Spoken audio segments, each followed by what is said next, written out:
ബൈബിളിലെ സംശയാലുവായ തോമ, ആ തോമയുടെ സംശയവുമായിട്ട് അത് ഒരു പരിധിവരെ ഒരു വിശ്വാസരാഹിത്യമാണ്. പക്ഷേ വിശ്വാസം പൂർണ്ണമാവുന്നതിനും സുദൃഢമാവുന്നതിനും വേണ്ടിയിട്ടുള്ളൊരു സംശയമാണ്.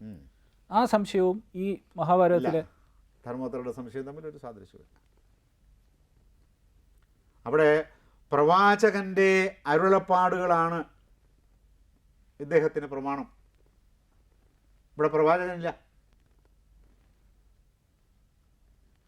സ്വയം സാക്ഷാത്കരിക്കുകയാണ് സത്യങ്ങൾ, പ്രപഞ്ചത്തിൻ്റെ സത്യങ്ങളും ജീവിതത്തിൻ്റെ സത്യങ്ങളും സമൂഹത്തിൻ്റെ സത്യങ്ങളും രാഷ്ട്രീയത്തിൻ്റെ സത്യങ്ങളും രാഷ്ട്രത്തിൻ്റെ സത്യങ്ങളും സ്വയം സാക്ഷാത്കരിക്കുകയാണ്.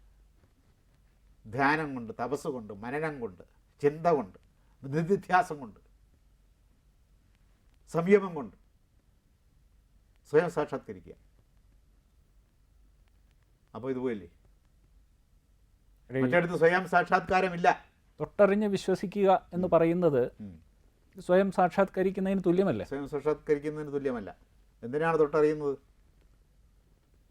കാരണം ഈശ്വരൻ വേറൊരു സത്തയാണ്. വിവേകാനന്ദ സ്വാമി അവസാനം വരെ ഈ ഒരു ഞാൻ അത് അറിഞ്ഞേ വിശ്വസിക്കുള്ളൂ എന്ന് പറഞ്ഞൊരു നിലപാട് സ്വീകരിച്ചിരുന്നതായി കേട്ടിട്ടുണ്ടല്ലോ. അത് സാക്ഷാത്കാരം കിട്ടാത്തതുകൊണ്ടാണ്, സാക്ഷാത്കാരത്തിന് വേണ്ടിയാണ് അദ്ദേഹം യത്നിക്കുന്നത്. എന്താ ചോദിച്ചത്? സംശയാലുവായ തോമയുടെ സംശയം അങ്ങനത്തെ സംശയമല്ല ഇത്. താനൊരു പ്രവൃത്തി ചെയ്തിട്ട് അതുകൊണ്ട് ജനങ്ങൾക്ക് കഷ്ടപ്പാട് വരരുതെന്നാണ്. താനൊരു പ്രവൃത്തി ചെയ്തിട്ട് തൻ്റെ കുടുംബത്തിലുള്ള വ്യക്തികൾക്ക് കഷ്ടപ്പാട് വരരുതെന്നാണ്. അവർക്കത് പ്രശ്നമാവരുത്. അതിനാലോചിക്കും, ആലോചിച്ച് നിർണയത്തിലെത്തും. അർജുനൻ യുദ്ധം വേണ്ടാന്ന് പറഞ്ഞു. യുദ്ധക്കളത്തിൽ നിന്നപ്പോൾ ധർമ്മോത്തർ പറഞ്ഞില്ല. എന്താ പറയുന്നത്?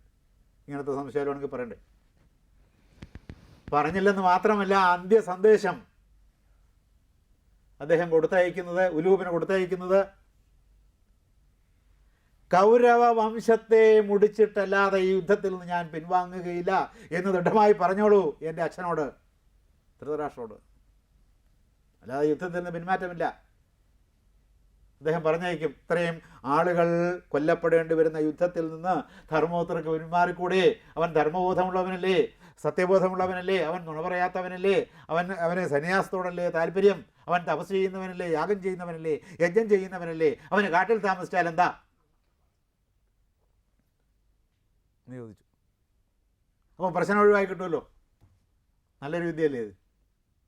നല്ലൊരു തീരുമാനമല്ലേ? നല്ലൊരു പരിഹാരമല്ലേ? അതിൻ്റെ മറുപടിയാണ് ഈ സംശയത്തെക്കുറിച്ച്. അപ്പോൾ സംശയോടെ പോയി.